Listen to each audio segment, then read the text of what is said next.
What's up, y'all? We are here again with the Jiu Jitsu Café podcast. I'm Carlos Almeida, and my guest today, he is a veteran of U.S. Army. He is a brown belt running a gym in Louisiana, USA, born and raised in New York, New Jersey, and back and forth on his childhood to California. And today we have an amazing episode. So stay tuned and click subscribe, leave a comment, and share with your friends. Oos!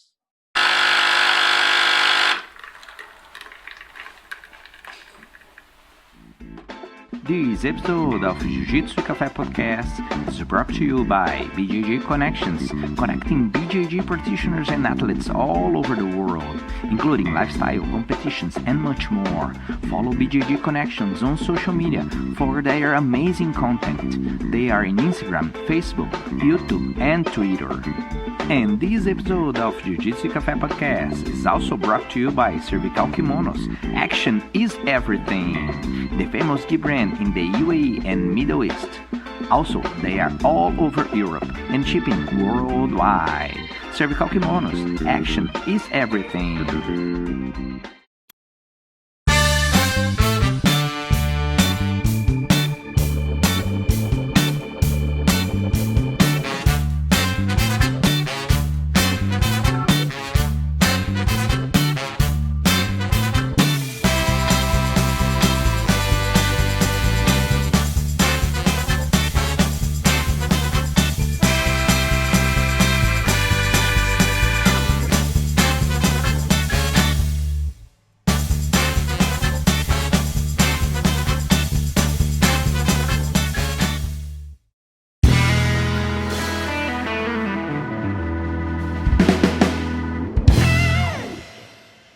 Hi, everyone. We are here again with the Jiu Jitsu Café podcast.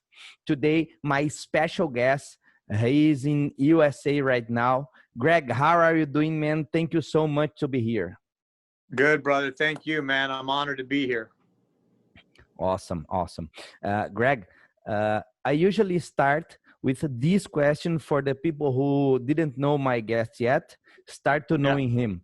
Where are you from originally? How was your childhood and your teenager time? Yeah, so originally I was born in New York City. And I grew up in New York City area and then moved to California and then moved back through my childhood. I was a kid that played rough sports. I actually grew up playing ice hockey because I like to check and hit people, you know. That's awesome. But yeah, you know, I had a good childhood. Mom and dad are still together. I have one brother. And we live all over the country now. But yeah, I lived in New Jersey, New York area, and then moved out to California, which actually was my first exposure to jiu-jitsu. And then moved back to New Jersey and finished high school and college there. Whoa, you crossed the country many times and you still a kid, huh? Yeah. I've never lived anywhere more than 4 years. 4 years was the most I lived anywhere before I moved. So Right. And which place you get in touch first time with jiu-jitsu? You said in California, right? Yeah. So in California, man, this might be before UFC. I want to say 1990, 1991, just before like the first UFC with Hoist. I visited some friends' house and they were in these white pajamas with, I think, like orange belts on. I'm like, oh, what are you doing? Karate? They're like, no, we do this thing called jiu-jitsu. You want to come? I was like, sure, I'll check it out. This was in Torrance.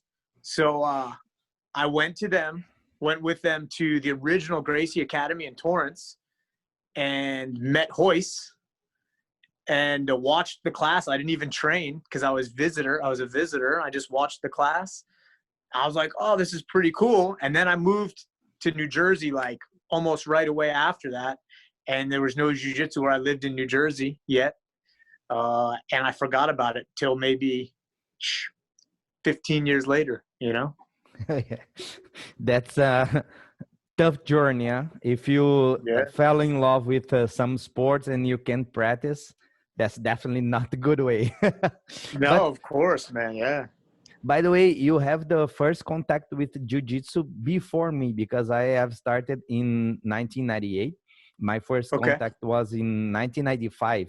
So Yeah. I'm 5 years later than you on that first contact.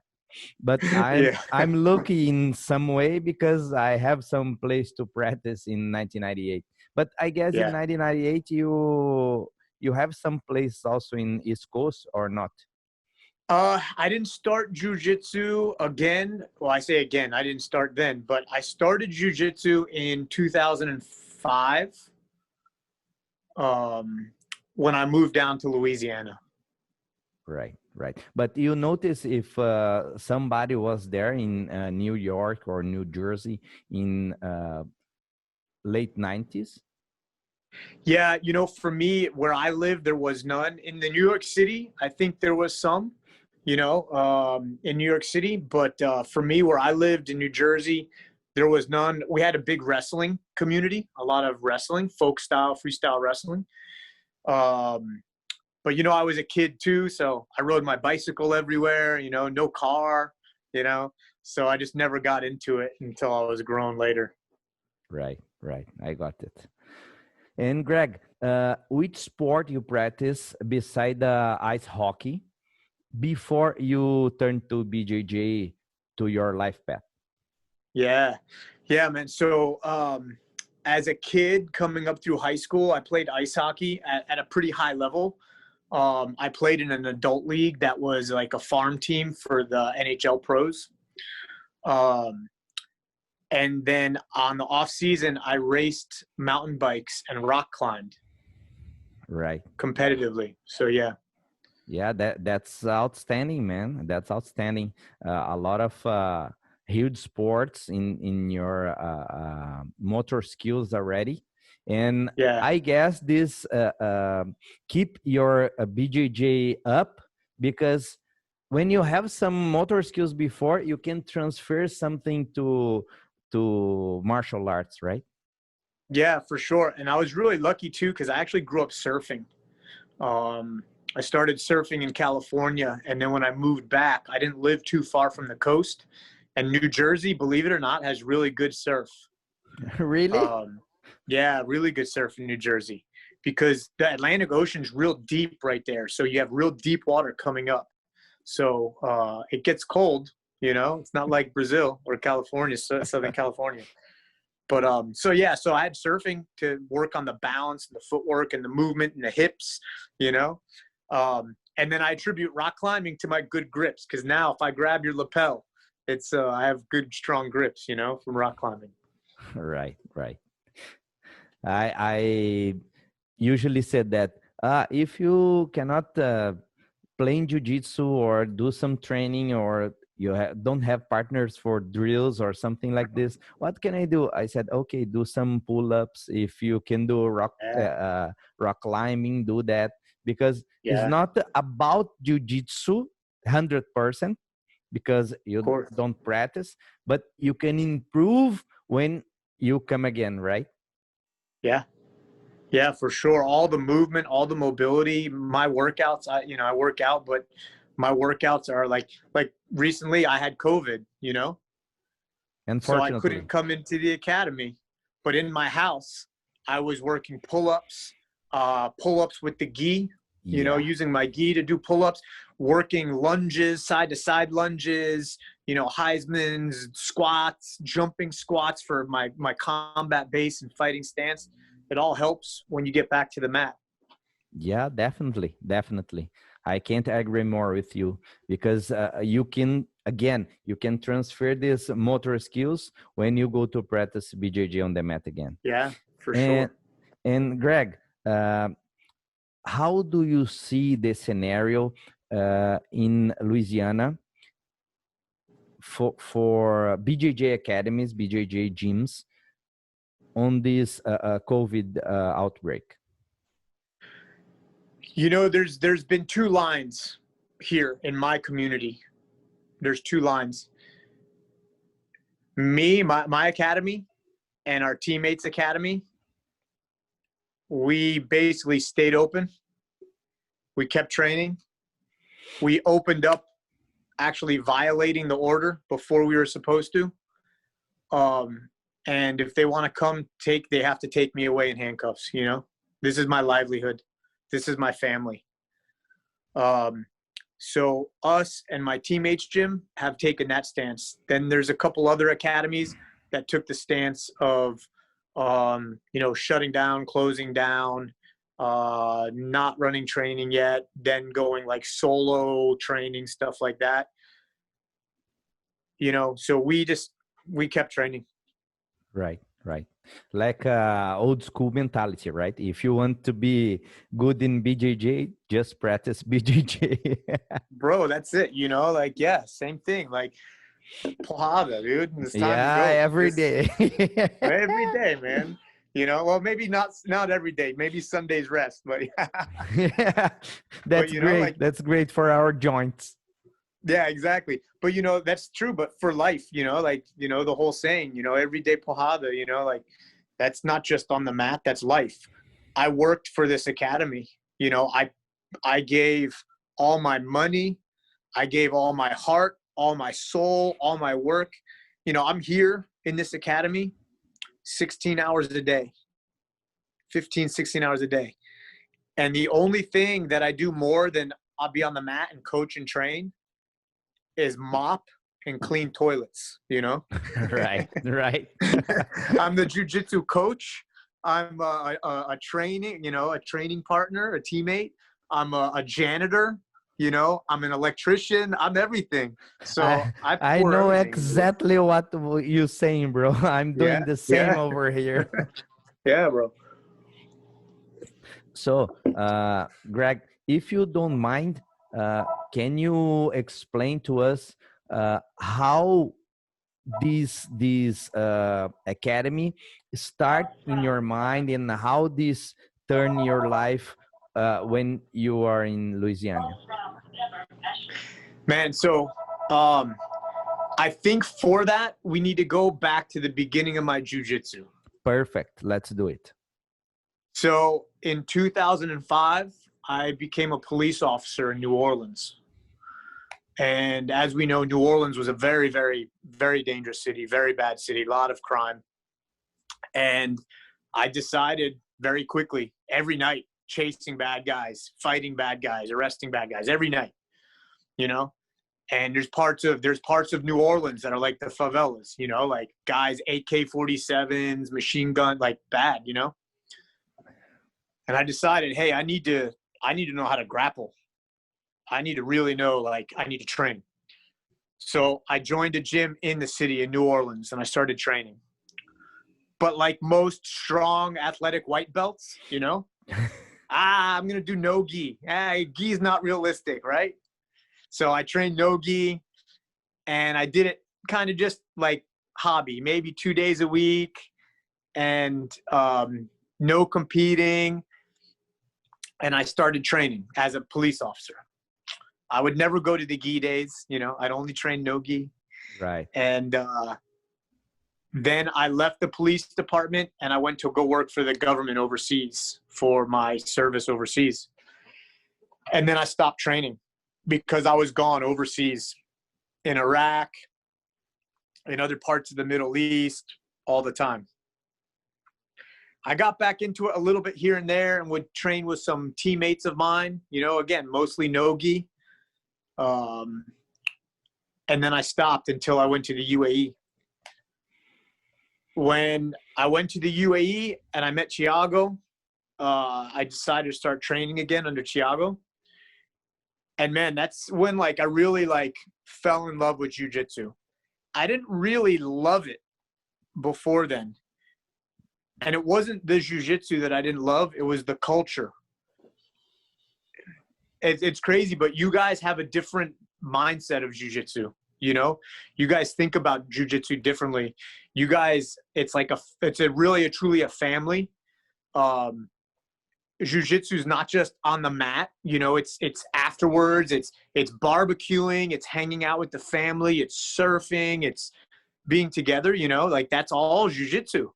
So training with Tiago and training with Marçal and, you know, meeting the other guys, George and Leandro and all the guys over in Alain and, you know, going to the garage and just getting crushed, you know, but then like, you know, they'd like give me a hug afterwards. Hey, good job, bro. You know, like I decided, I think I remember like kind of the day, and it was a few months into my blue belt, a few months into my, like maybe 3 months into my blue belt, and something clicked with like my pressure. It's just like, I felt it. Oh, that's what he means. Okay. You know? And I was like, dude, I'm going to make this my life. I'm going to be a black belt one day. And I want to give this to other people. And I'm going to make this my life. So I was like, you know, I told my wife, I said, when we move back, we're opening a jiu-jitsu academy. And I left the UAE. I was a 2-stripe blue belt when I left the UAE. I came back here. There was one gym in my area, one academy. And it's kind of like a belt factory. Oh, 2 months, here's your stripe.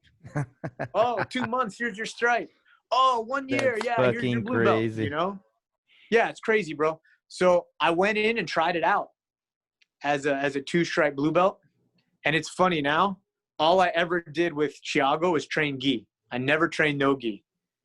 All I did was train gi. I need to get good at the gi. You know, if you're good at the gi, you're good at no gi, not necessarily the other way, yeah? And I showed up one night, a new guy, 2-stripe blue belt, and man, I ran through all their purple belts and all their brown belts. Just ran through them. And I was like, I don't think this is the gym for me, you know? And I told my wife, I said, we need a good academy here. We need a good academy. Let's start doing it. And I found a black belt who recently had moved back from Australia. He was living there for 2 years, and really, really, really good guy, really good black belt, college wrestler also. And I opened the academy. I brought him in as my professor. And man, life has been wonderful since. Yeah, I can imagine. And for me, when I received the message, oh, okay, you go to UAE to be a coach over there, I started thinking, man, which kind of guy I will meet over there, because Yeah. I know our lifestyle, these things you mentioned before here in Yeah. São Paulo, you know. But Right. they're all guys from Brazil as black belt, or even if I'm not wrong, two coral belts over there, and Yeah. I don't know them, right? So one of the first guys I met in Alain was Tiago Bravo. Yeah. And man, he's amazing. He's amazing. Man. He is one of the best friends I left there, and I miss him so much. I was talking to him 2 days ago, I guess, and oh, he's simply awesome. He has BJJ in his veins, you know. His blood, his blood, man. maybe come with the letters BJJ, BJJ. That's right. Yeah. You know, yeah, for sure. And honestly, like I really attribute this, and like Tiago and Marçal, they'll be friends of mine for life. You know? Yeah. I attribute this to them. They gave me the passion for jiu-jitsu. They introduced me the right way. They introduced me to the Brazilian culture of jiu-jitsu, you know? And man, it was awesome. I haven't looked back. I absolutely love it. You know, I started there as a white belt with Tiago. You know, I had some years of no-gi grappling experience, a little bit, but man, I was a white belt, big, strong. I was maybe like 83 kilos. Like I was, you know, Tiago always called me Ragnar from Vikings. Yeah. Weird, you know? And I go, Paul, Greggy, stop using strength, bro. You know, like focus on the technique. Yeah, exactly. You know, and now I'm 73 kilos. Whoa. You know, 73 kilos, brown belt. I'm competing next week at IBJJF in Texas. and then Pans in October. So they taught me right, you know? Yeah, that's great. And I met Marçal because of Tiago, you know, because on Thursdays there in 6 months, 7 months, we play indoor soccer on Thursdays evening. Yeah. And then he invited me, oh, you like football, you should enjoy this. I said, okay. And then I met Marcel for the first time because I was working on the military program and Marcel on school program. On the school. Yeah. So it's a little bit hard if you don't training exactly on the same place. It's a little bit hard because it's before the garage, you know, that's before the garage. Then I met him and man, this guy's really is a turn point on BJJ lifestyle, you know? Yeah, bro, for sure, man. I got like super close with them, you know, great friends. I still talk to Tiago and Marçal like every couple of days, dude. Every couple of days. Marçal is helping me with my Portuguese, you know? Yeah, you know, it's like, it's amazing, you know? And now I meet you, you're right there in Sao Paulo, you know? I'm going to try to come next year down there to go see Marçal, you know, and go train in Brazil, you know? So hopefully one day we'll actually meet, train together. Yes, awesome. Please. It will be a pleasure for me. And also I was talking with Marçal about this as well. We can do some week or at least a weekend to training and hang out and, you know, to meet each other. Yeah, for sure. And if you ever want to come to the US, man, I told Marçal too, you know, like I work out things to bring instructors in, visiting instructors, guest instructors and stuff, you know, to come train and everything and show you the Louisiana Jiu Jitsu lifestyle. It's a little different. That's perfect. That's perfect. Everything comes from BJJ community is good, bro. Yeah, for sure. Trust me. Of course, sometimes we have not so good apples inside, but we put them outside the basket, you know. That's it, bro. And look, like I think the good, like if you're a bad apple, you get smashed, bro. Like, yeah, you either go somewhere else or you become nice, you know. yeah. And Greg, when you were in UAE, you have been competed there or not? Yes. So I did, I think only one competition when I was in UAE as a white belt. I competed in one of the Al Ain competitions there at Al Ain University. I don't think I placed. I won 2 matches and then lost the rest, you know? So I don't even think I placed, but it was fun. Yeah, definitely. Some students, when they are beginners, they asked me, coach or even professor, I don't mind. Do you think I want to compete? I said, man, you should decide if you want to compete or not. Of course. That's right. If you want to compete, I'll give you the support. I'll teach you some tricks, because when you go to compete, when you want to compete, you want to win, right? Of course. So we don't go to lose, but you know. Yeah. So if you want to do it by yourself. Don't do to impress anyone, or do it and enjoy to be there. That's right. That's for you, my point, for your own. Yeah. That's just that we feel the same way. Our gym, like we do compete a lot, but we're not like a competition gym, I would say. You know, like we don't focus on sport jiu-jitsu. Like the joke here in the academy is if professor or coach sees you pull guard, you have to do 100 burpees, you know? But we're joking, you know, like we understand like there's strategy for competition and stuff, but you know, we're a lot of like traditional old school self-defense, jiu-jitsu, takedown, staying on top, you know, being aware of your surroundings. And then obviously we do a lot of the more technical, you know, sport-oriented jiu-jitsu as well with our higher level guys that are competing. But we really like our our mindset is always more, our jiu-jitsu works out on the street just as good as it works here on the mat, sort of thing, you know? Exactly. It's the perfect way to practice jiu-jitsu, you know. The competition, of course, I was athlete. I compete since 1998 when I was 4 months, and I still Nice. competing, but it's my part of the journey, you know.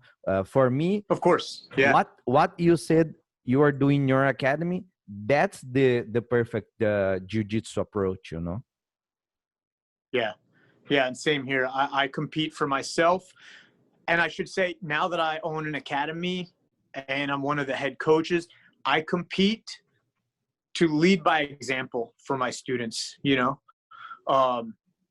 I compete to let my students see, hey, coach is putting it on the line, you know. Coach is going out there and not afraid to lose or win or whatever.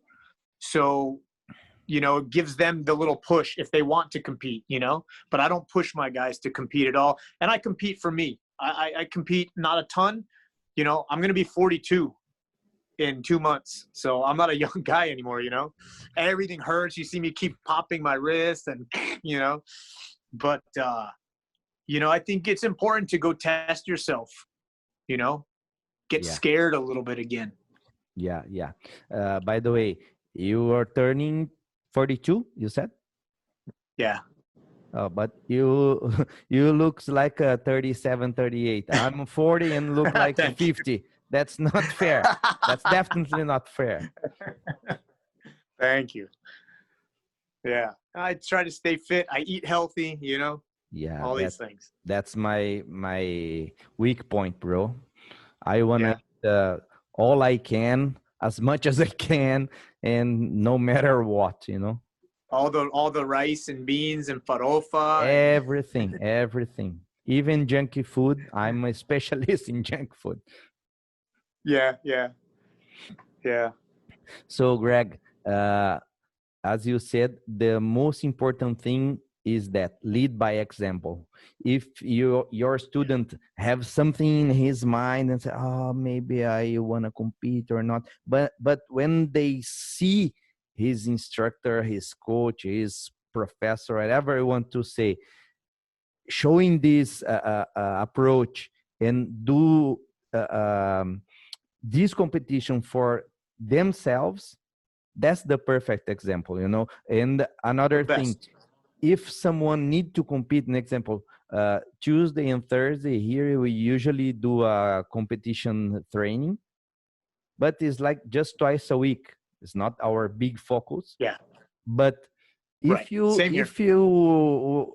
come to this training session, be ready to be smashed and grinding, and all the guys there was on the same way, you know. So if we do that, why the other guys said, oh no, maybe I don't want to do that. That's my point. Yeah, we actually Tuesdays and Thursdays here as well is when we do our like competition training here, and before competitions and stuff.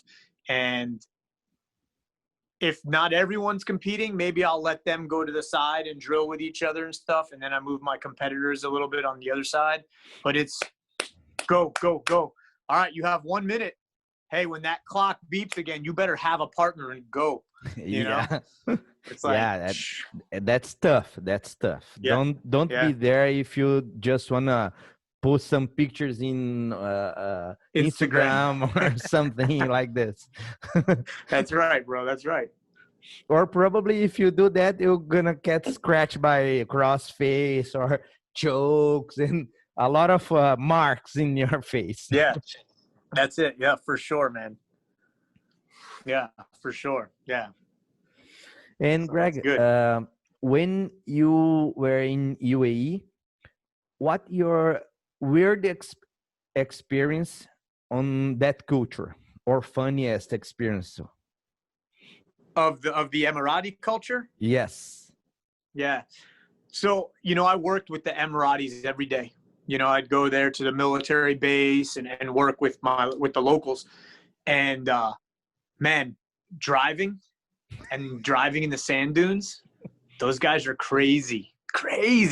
So I had a dirt bike that I would race in the series there, the desert series. I'd race my dirt bike, and I'd go out with some of the Emiratis and drive in the dunes and stuff. And that was always a good time.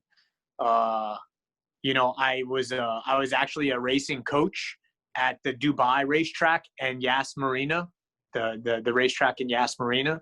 So I would take Emiratis for drives in race cars and stuff. It was a lot of fun.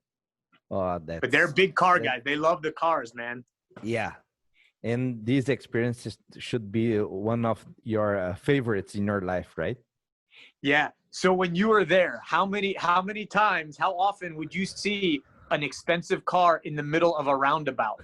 Yeah, many times. Right? That's right? Crazy. Yeah. Brand new Mercedes stuck on the concrete in the roundabout. I'm like, oh man. How that guy put this car over there? That's my question every day. Yeah, bro, for sure, man. It's crazy. And I have a friend also from 13. Yeah, he said, man, they have no limits. They are limitless for driving. Yeah. And that was so fun in Portuguese, bro. You can't imagine how that's fun in Portuguese. Yeah. Yeah, bro. They're crazy in the cars.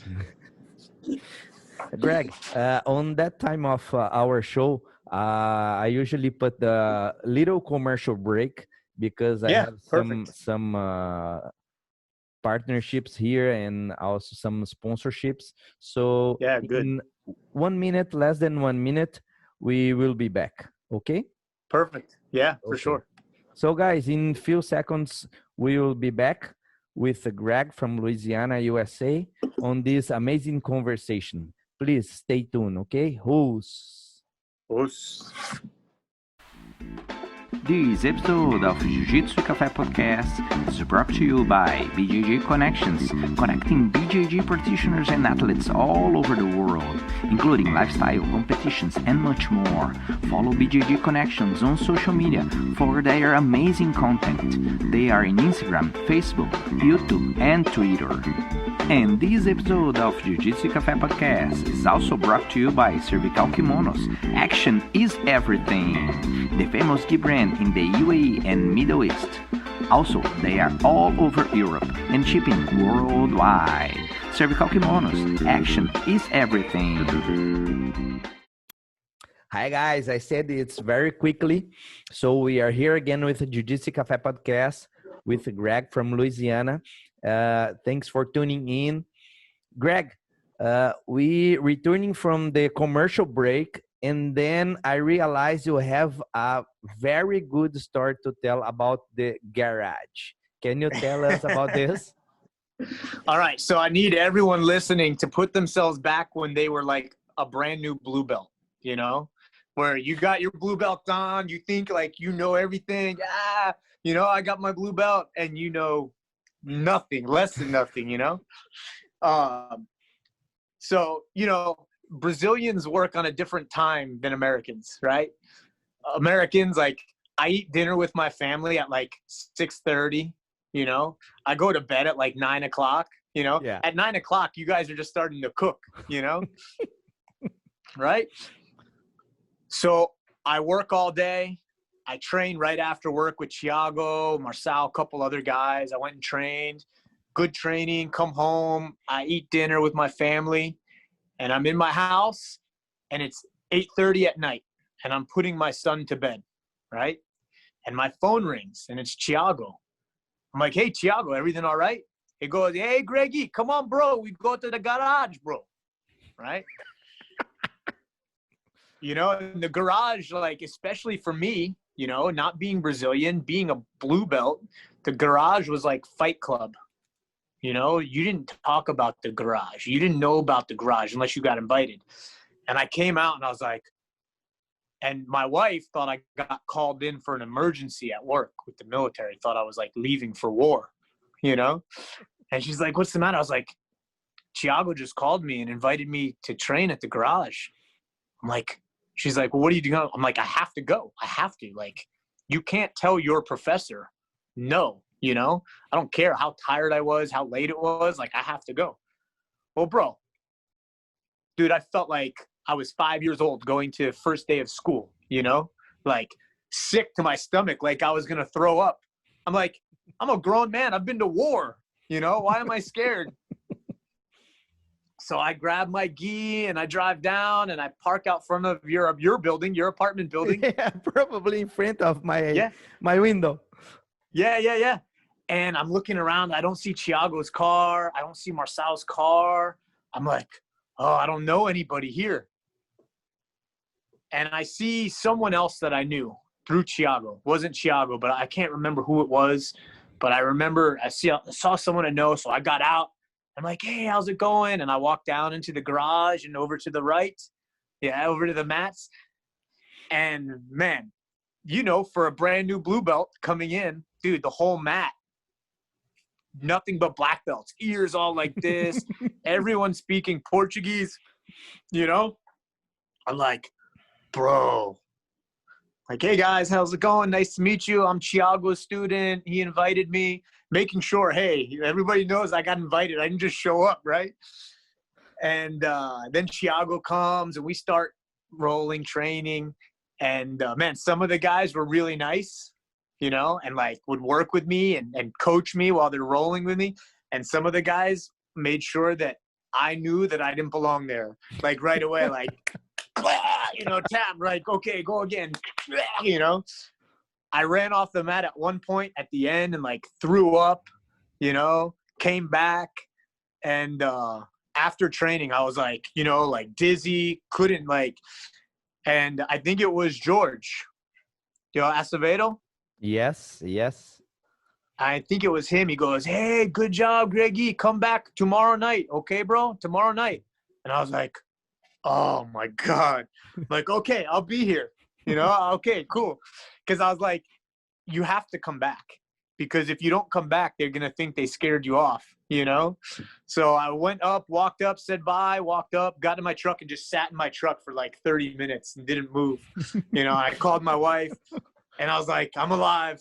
I have to go back tomorrow night, you know? And I think I went back. What she said when you called to her? She's like, what? You have to go back? I'm like, yeah, they invited me back tomorrow night. They said, come back same time tomorrow night. I said, if I don't, they're going to think I'm a viad, you know, like they're going to think I'm, you know, like if I don't come back, they're going to think they scared me.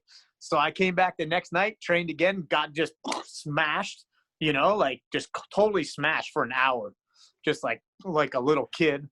And then every once in a while when Tiago would call me, I'd come over and just train at the garage and stuff. And it was cool. But that like, you know, it was like everyone like crushed me, but they knew they would crush me. There's a bunch of black belts. I'm a blue belt, you know, that was like just the rule, you know, like, but I was okay with it. It was cool. Great. Also, George was a big friend from there. And he is from São Paulo as well, you know? Oh, yeah. Man, George was great. Leandro was great. Man, everyone that I met there was all like super good dudes. There was another Nico, I think his name was, and Kleber. Yeah. Kleber Brito. Yes. Yeah. Vinicius. Yeah, Vinicinho. Yeah. So, man, all like awesome dudes. And honestly, like I attribute a lot of that to how I run the academy, you know, how I run the academy and how we you know, treat our new white belts. And then as they get higher up in the white belts and blue belts, like I really attribute, you know, training with Tiago and all those guys and training, going to the garage and just getting crushed as a blue belt and then learning afterwards, like, oh, okay, this is supposed to happen. You know, like I know nothing, you know, I'm a brown belt now. I feel like I know nothing, you know? Yeah. I also have some great stories over there with that same guys you mentioned. And yeah. I hope with the podcast coming episode by episode, I can bring all of them to the episodes and record with them as well, because we have really great stories and some funny stories over there. Yeah. Oh yeah. No, it's awesome, man. I'll be able to listen and work on my Portuguese, you know? Yeah, that's great. That's great. Greg, we have a game here on the show. I call it that the game. It's 10 back-to-back questions. If you agree to participate, I just want to ask you, please, set the first thing come to your mind, okay? So let's get started. Gi, blue, black, or white? White. Great. Gi or no gi? Gi. Why? More technical. Right. More dangerous, more technical. Yeah, you said that before, but it's on my questions. Yeah. The nicest place or academy, arena, you ever been to train or compete? My academy. Oh, that's great. I should be there. Do you have man, I went to headquarters. I went to Checkmat headquarters. I didn't get to train there, but man, it's beautiful. And then my friend Joao Assis, he's got electric jiu-jitsu in Huntington Beach, and it's a small academy, but just like amazing vibe. The vibe is amazing. Joao he runs just an amazing program, you know. So long answer to your question. No worries. I saw some pictures on Instagram. It's looking really amazing. Yeah, thank you. Do you have any particular song you like to listen before your BJJ session? Man, depends on my mood. Sometimes it's like hard rock, you know, and then sometimes I put reggae on. But those are my two, like hard rock or reggae. Right. Next one, your favorite food? Food? Yes. Now it's picanha. You learned properly, huh? Bro, I had picanha the other day with farofa, and man, awesome. But I like steak, like meat. I'm a meat guy. Yeah, same here. The amazing attribute for your training partner? Go hard.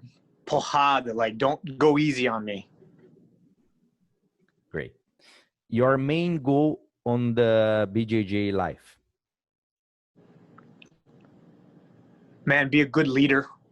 Be a good coach. I don't need to be a world champion or a great competitor.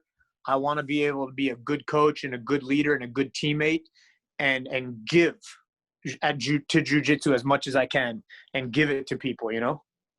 Awesome. Serve first. Serve first is my mantra. That's right. Bro, favorite city you ever visit? Favorite city? Man, I think like San Diego. Love San Diego.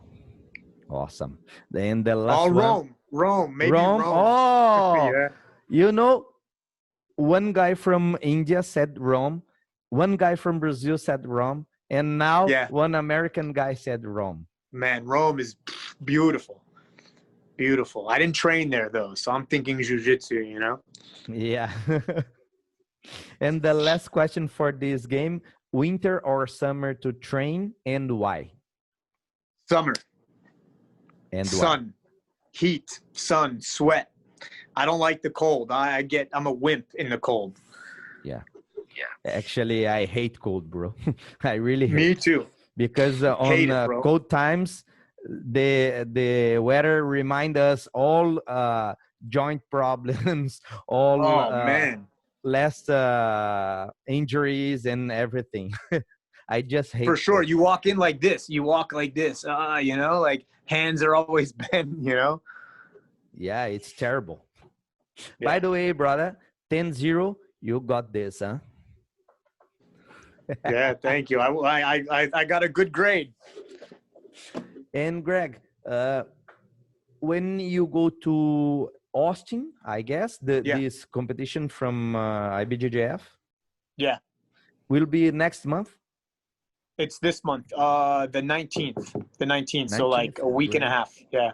Great. Yeah, two more weekends. I go to Austin IBJJF, and then when I come back from that,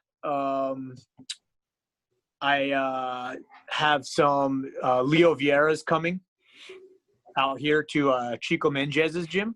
Right, that's great. So I'm gonna go there to support Checkmat, and I may go to Fight to Win with Joao, may see, and then I'll be preparing for Pans. Awesome. Panams will be in Florida in October, right? October, yeah, I think 8 through 11, something like that. 8 through 11 in Florida, yeah. Yeah, So, it will be great. I wish I could be there. Yeah. So, and some of my teammates, the end of this month are competing in Grand Slam in Florida. In Abu Florida Dhabi as Grand well. Slam. Yeah. So. And also will be some IBJJF competitions in Oklahoma, right? Yes. So yeah, there's one in Oklahoma, like every weekend now again, and then they're doing a new one in Alabama, the end of October after Pans, 2 weeks after Pans, they're doing one in Alabama. Wow. So Jiu-Jitsu, it's awesome. Jiu-Jitsu is getting really big in my region, in like the Southeast, Jiu-Jitsu in Louisiana is getting a lot bigger. Down here, the weather is warm most of the year, and we don't have ocean, but we have like a lot of beaches in the Gulf and a lot of boating and stand-up paddle boarding and, wakeboarding and stuff. So Jiu-Jitsu is getting quite popular, and then again, the lifestyle too, like hanging out on the beach and paddle boarding and going out on the boat and hanging out, because the weather is usually pretty warm here year round, Yeah, that's outstanding, bro. That's really outstanding. And most important thing on this year for me is that the BJJ keep going, because Yes. these months we get closed and absolutely no competitions. They really get me scared, bro, to be honest. Yeah, for sure. I started thinking maybe BJJ is finished. No, man, never. I think BJJ is just getting started, bro. Yeah, thanks God. I think it's just being started, and for me, like, to have good representatives of jiu-jitsu is important. Not having gyms that are like belt factory, like here. Having the brotherhood, the family, the camaraderie, the caring, the hard grind every day. Like, you don't get stripes and belts in here like that. Like, yeah, you work for it. Something who killed me inside is that the guys graduating online. I said, man, how you can say to someone, oh, I'm a purple belt, I'm a brown belt, I'm black belt from online courses. It's crazy, man. It's this is the great thing about jiu-jitsu, though. The mat doesn't lie. Yeah, never. The mat never lies. I don't care what you have around your waist. I don't care how cool your shoyu-rogi is. Like, the mat doesn't lie. You step on the mat, let's go, father. Like, yeah, you're gonna tell. Yeah, definitely. Also, sometimes we saw a guy like a world champion and they come and enjoy with us, and you see, man, like Tiago Bravo, like in World Pro 2016, if I'm not wrong, Cyborg was there on garage training with us. Yeah, they have a different approach. They don't want to. They don't want to look like I'm the baddest man in the earth. No, they are just very kindly. They're just really good human beings, For sure, bro. Same thing. Like, look, Tiago, man, Tiago's a monster. He's the nicest dude ever. Always smiling, always happy. Like Joao, man, he's a monster. you know, like when I roll with Joao, he like just, I can tell he like plays with me. It's like a lion with a kitty cat, you know, and he's just like, you know, like he's the nicest guy ever, like always smiling, yeah, you know, hugs, you know, all that stuff. Man, I don't care how bad you are. Someone's always, you know, like you're going to work, you know, like someone's going to smash you too. Yeah, yeah, for sure. And Greg, we are come closely to the end of the episode. Can you share with us, of course, some goals of 2020 in your jiu-jitsu area? You have been said, but your goals to jiu-jitsu competition for yourself in 2021? Yeah. So for me, my personal goals is, you know, not to compete like crazy. I don't want, when I compete, I feel like it takes away from me coaching, you know, because I come in and I need rounds. So I'll compete every so often. To do pans for me as a newer brown belt, you know, I've only been a brown belt now, maybe 4 months, you know, 4 months I've been a brown belt.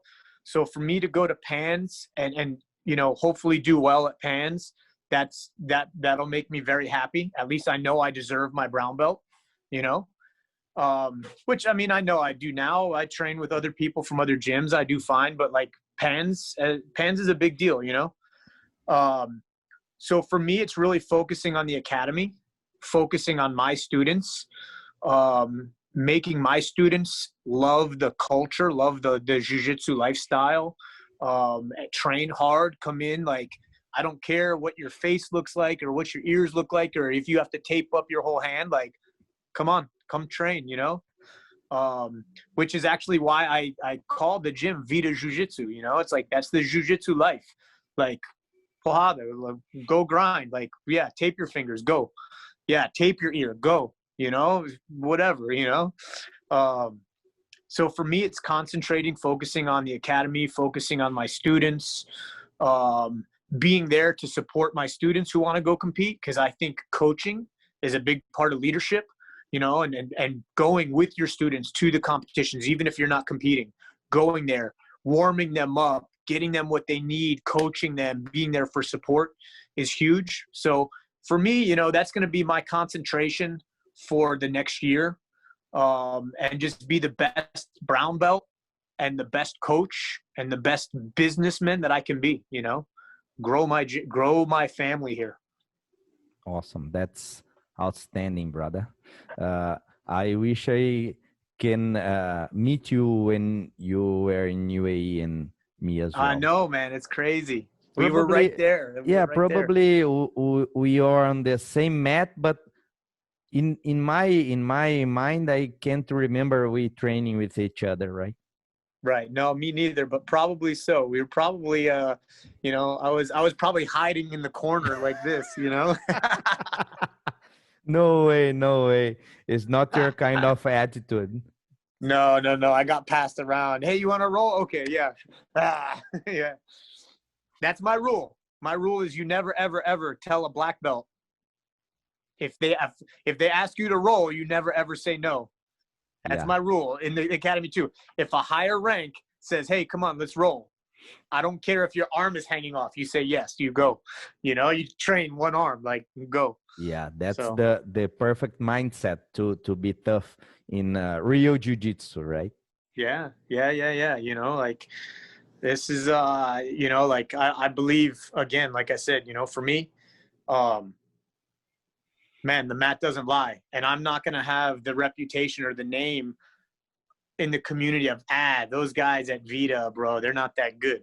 Like, everybody around here knows, like, you roll with, like, someone from Vida, like, it's a dog fight. It's a fight, you know, like, so that's, for me, that's more important. The reputation that you have is more important than anything, you know? Yeah, of course, of course. So I just try to do that, you know? Go ahead. Yeah, I try to do that as a coach, and I try to do that as a father, you know? My whole family trains. My wife's a blue belt. You know, my son is a gray belt. He's 8 years old. My daughter just got her gray and white belt. She's 5. They're competing tomorrow in a local tournament. But, you know, same thing, lead by example, be a good coach, be a good father, a good husband, you know? Yeah, of course, of course. And the nice thing is that, as you said, oh man, I'll fight against a guy from Vida BJJ. Oh, I should give my 101% on the mats Yeah, yeah, because yeah. it will be That's a right. Yeah. war. Yeah, for sure, man. I want people to look at the divisions in IBJJF and go, oh man, I got a guy from Vida. Man, maybe I bump up a weight class. Yeah, that's great. That's great. And this is old school mentality, right? In a good way, because some guys look old school mentality as, oh, okay, this is the past. This doesn't matter anymore. It's just bullshit from old guys like me. But on this approach, on these things you said here, you come with a perfect definition from old school lifestyle. Yeah, man. I'm a firm believer of paying tribute and respect to the people who gave us things, you know, like to the people who gave us jujitsu, you know, and dating back from like Mitsuyo Maeda, you know, and Master Carlos, Master Helio, like, yeah, jujitsu's evolved, it's changed, and that's good. You know, it's good to change, but you still have to, like, I don't know. I'm a little traditional. That's why you said, what color gi? White. Boom, right away. Yeah, I like my blue gi. I like my black gi. But like for me, like I like if I go visit an academy, I'm in a white gi. White gi, yeah. You know, like I bring a white gi to visit academy. Like when I compete, usually I'm in a white gi. You know, like I don't know. I'm a little like traditional like that. You know. Yeah, yeah, same here. I can understand you perfect. And Yeah. Greg, if you don't mind, leave a message for our listeners here, for your student especially, but because some people, I'm seeing this in Brazil, some practitioners are afraid these times. They have some uh, mental illness, you know, because they have too much worried about these things happen. And you have an amazing mindset, bro. Can you leave a message for them? Yeah. You know, I'd say if you don't train, go train. First off, that's for my first people are the people who don't train jujitsu. This will change your life, and not just knowing how to defend yourself, but your mental, your emotional health. This will improve your life. I tell all my new students that come in, dedicate 3 months of your life to jujitsu. 3 months of your life to jujitsu, and you'll never look back. You'll never stop. And then really it doesn't change. Like that's the cool thing about jujitsu is I don't care if you're just signed up and put your white belt on, or if you're I can't say if I'm a black belt. I'm not a black belt yet, but as a brown belt, I know as a brown belt, I don't know anything yet. I'm still a baby in the sport. You know, I'm still a baby in the sport. And that's what I love about it is just go every day that you can. Just go to the mat. And the mat will fix everything, you know, like and embrace it. Really love the life. And you don't always have to go hard, but the mat is a good place for us physically, mentally, emotionally. And I think if everyone trained jiu-jitsu, we wouldn't be seeing a lot of the problems we see in our culture. You know, people fighting, people acting tough, people, you know, beating each other up. And you know, if I really think jiu-jitsu could change the world for better. Yeah, yeah. Uh, Also, I have something to tell related with this. You said, if you dedicate, I usually said 1 month properly, but you Yeah. have a better way, 3 months. You never get any regret, any complaint, except about joints, maybe. Yeah, yeah, but yeah, yeah. but you're gonna change your life 180 degrees, and Oh you yeah. will receive from gift another family, true guys who Yes. you can trust, you can be side by side no matter what. And man, these art just changed my life as well. It's perfect. Yeah. Perfect. Yeah, for sure. I agree 100%, man. And Greg, as soon as the Brazilians are allowed to fly overseas, I hope to talk with Marçal, and even if you came first, okay, to meet you in person, because you're such Yes, a for sure. great human being, a great Thank you. BJJ lifestyle. It's Obrigado. I appreciate it. oh, Obrigado. great. Yeah, thank you, man. That's No, I love it. And dude, you're welcome. You're welcome here. You come here. You stay at my house, or I have in the office in the gym. I have a bed, and I have a kitchen, and I have a shower and everything. So sometimes when the guys come, they just stay in the gym and hang out. But man, I live 2 minutes, and we'll go fishing, we'll train, and man, come visit. I love it. Yeah, of course, it would be my pleasure. I feel honored to this kind of invitation, and bro, really thankful you accept my to be part of the show. At the first time I said message, I said yes, let's do it. Just schedule, Yeah, and bro. porrada. Yeah, bro. It's awesome. I love it. I love it. You know, just to even like, you know, to be able to speak to the Brazilian viewers and stuff, you know, hopefully I make you guys proud with the jiu-jitsu that I am carrying in the US. You know, that's one of my goals, is to make you guys proud, make Tiago proud, make, you know, offer real Brazilian jiu-jitsu in America, you know? And I know I'm not Brazilian. I know there's going to be differences, but like, I want to be true to the sport, true to the art, you know, like, you know, they say roots, like this is, you're going to come here and you're going to grind, you know, you're going to learn jiu-jitsu. And my professor here, Jeremy Humphreys, you know, man, he's a true player too. Like, man, the guy grinds. Like, I don't care. Like, he'll come in with a sling on and he'll go hard with one arm, you know, like that's my professor now here. And like, we try to keep it true to jiu-jitsu, you know? Yeah. That's awesome. And I'm sure Tiago is so proud about you, because at the first approach, when he said, you don't remember him. And I said to him, same, I said to you, maybe we are on the mat, but we never trained together. Yeah. Man, he said a lot of good things about you in off of our podcast recording. So, and I trust him 100%. So yeah, I'm sure he's so proud about you and about what are you doing about the BJJ over there. Man, it's awesome. And like I said, I told him the other day, actually I talked to Tiago and said that hopefully when they can travel, I'm going to try to fly him out here to stay with me for a week and bring him in as a guest instructor and teach here and have some fun with him, you know? So life, friends for life, bro. That's what jiu-jitsu is so cool, you know? Yeah. Friends for life.